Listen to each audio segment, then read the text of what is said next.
Bonjour à toutes et à tous, Sony vient tout juste d'annoncer un nouvel appareil photo qui réinvente la manière d'enregistrer des vidéos.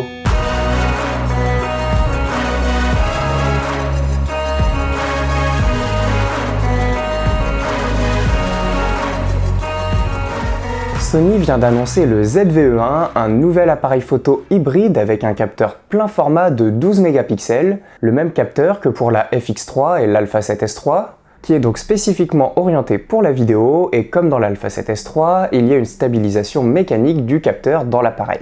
Et à côté de ça, il y a uniquement un obturateur électronique dans l'appareil, pas d'obturateur mécanique, donc c'est vraiment un boîtier qui est pensé pour la vidéo, puisque l'obturateur mécanique en vidéo ça ne sert à rien, par contre en photo c'est quand même assez utile puisque ça permet d'éviter les effets de scintillement de la lumière, qu'on appelle parfois du flicker. Et du coup, comme c'est un boîtier orienté vidéo qui reprend le capteur de l'Alpha 7S III, on retrouve de grandes performances dans le boîtier, puisqu'on a de la 4K qui va aller jusqu'à 120 images par seconde lorsqu'on aura une mise à jour du firmware gratuite qui va arriver, étant donné qu'actuellement le boîtier peut filmer au maximum en 4K jusqu'à 60 images par seconde, mais dans un mois et demi il y aura une mise à jour gratuite qui permettra de filmer en 4K à 120 images par seconde avec le boîtier. On retrouve également les performances habituelles dans ce type de boîtier, à savoir qu'on va avoir du 10 bits, on va avoir du S-Log 3, on n'a pas le S-Log 2 dans le boîtier, mais c'est logique par rapport au capteur qui a une grande sensibilité. Et également une autre grande force du ZVE1, eh bien c'est la puce IA que l'on retrouve à l'intérieur du boîtier,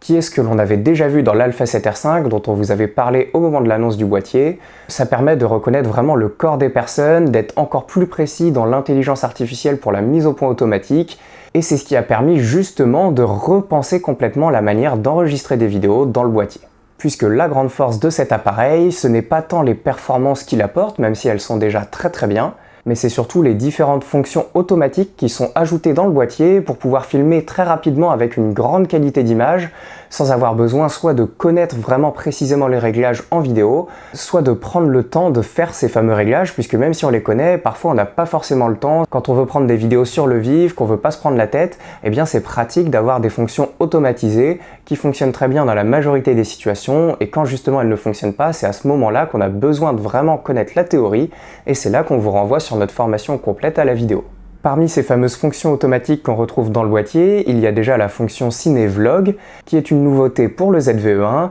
Ce que ça fait quand vous activez la fonction, c'est qu'automatiquement vous passez en 24 images par seconde, avec un profil S-Cinétone, donc avec des couleurs optimisées qui soient le plus agréable possible, notamment au niveau des teintes de peau, et en format cinémascope, c'est-à-dire un ratio entre 2,35 et 2,39. Le cinémascope actuel c'est du 2,39, mais le cinémascope à l'origine c'était du 2,35. Et c'est cet aspect avec les bandes noires en haut et en bas qui en fait ne sont pas des bandes noires qu'on rajoute sur l'image normalement, mais on enregistre sans les informations en haut et en bas, ce qui fait que lorsqu'on affiche ce format sur un écran 16/9, eh bien forcément vous avez des bandes noires en haut et en bas. Le fait d'avoir ces trois fonctions cumulées, ça donne un aspect plus cinématique aux images, même si évidemment ça va dépendre aussi de l'optique que vous utilisez, si vous ajoutez ou non un fil de diffusion, si votre optique a trop de piqué, et puis aussi l'étalonnage que vous pourrez faire en post-production, mais globalement ça vous donne déjà un rendu vidéo beaucoup plus avancé en une seule touche sur l'écran, et ça c'est quand même très agréable. Vous retrouvez également la possibilité de régler la directivité du micro, donc pour pouvoir prendre uniquement le son devant l'appareil, ou alors derrière l'appareil, ou alors le son de manière omnidirectionnelle, donc à peu près partout. Vous avez la possibilité d'avoir un recadrage jusqu'à 2 fois sans perte de qualité en Full HD, donc vous pouvez filmer directement avec un zoom 2 fois dans le boîtier, sans avoir besoin de le faire en post-production. L'inconvénient c'est que vous n'avez plus l'information, si jamais vous avez trop zoomé, vous ne pourrez pas dézoomer au montage. Par contre, ça fait gagner du temps en post-production, donc si vous avez des vidéos qu'il faut monter rapidement, encore une fois, c'est une bonne solution, c'est vraiment le but de ce boîtier. Et en plus de ça, vous pouvez faire un zoom progressif, vous n'êtes pas obligé de passer tout de suite à 2 fois ou à 1,5 fois, vous pouvez aller de 1 à 2 fois de manière complètement fluide, directement dans le boîtier. Ça, c'est quand même très agréable pour des productions, par exemple run and gun, où vous devez tout faire très rapidement. Et puis vous retrouvez les modes habituels de la gamme ZV de chez Sony, notamment le mode présentation de produit, où lorsque vous allez avancer un produit devant vous, la mise au point va se faire dessus et non pas sur votre tête. Ou encore le bouton pour flouter l'arrière-plan, lorsque vous cliquez dessus, l'arrière-plan derrière vous va devenir complètement flou, et lorsque vous recliquez dessus,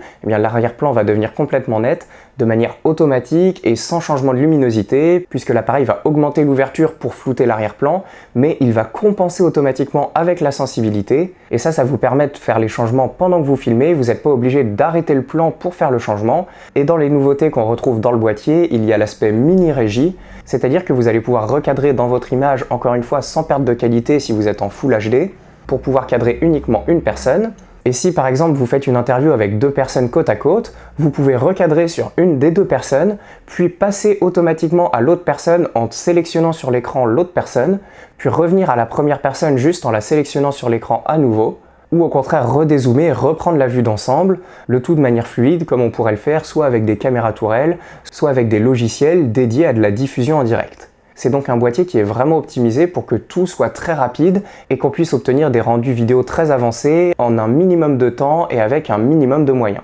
Et pour accéder à toutes ces fonctions, Sony a créé une nouvelle interface dédiée à ce boîtier qui donne accès à toutes ces fonctions directement sur l'écran. En plus de ça, comme c'est un boîtier qui peut être utilisé pour se filmer soi-même, vous avez une petite tolilampe à l'avant qui va vous indiquer lorsque vous filmez ou non. C'est-à-dire que quand vous filmez, la lumière va s'allumer. On avait déjà ça par exemple sur le ZV1. Même si vous pouvez tout à fait contrôler votre cadrage et le fait que vous filmiez ou non sur l'écran, puisque l'écran pivote à 180 degrés. Et puis ce qui marque le plus au moment où on prend le boîtier en main, c'est son poids. Il pèse seulement 410 grammes sans la batterie, c'est extrêmement léger. Donc c'est très agréable, si vous vous filmez vous-même, ça vous permettra de filmer sans avoir le bras qui fatigue assez rapidement. Alors évidemment par contre il y a quelques petits compromis dans le boîtier pour avoir toutes ces performances, puisque sinon ce serait tout simplement un Alpha 7S3 ou une FX3. Les différences qu'on va avoir, c'est que déjà le câble HDMI n'est pas du HDMI-A mais du micro HDMI, donc on n'a pas de sortie RAW. Après, comme c'est un boîtier qui est pensé pour de la vidéo légère et rapide, c'est pas du tout un souci honnêtement, puisque généralement on va éviter d'utiliser un moniteur dans ce type de configuration. Également, on n'a pas de viseur, c'est comme pour la FX3 à ce niveau-là. Et pour que le boîtier soit aussi léger, on n'a pas de ventilateur et il est plus compact que l'Alpha 7S3,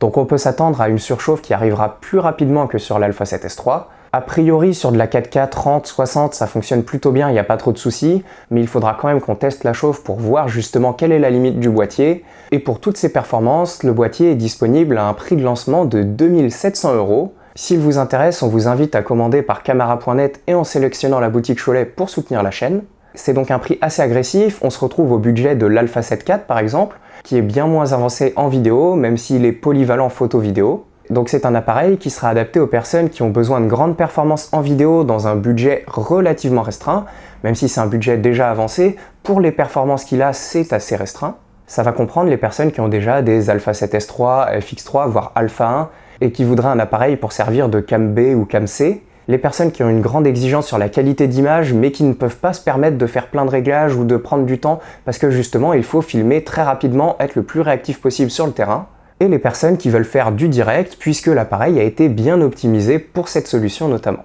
Bonne journée à toutes et à tous!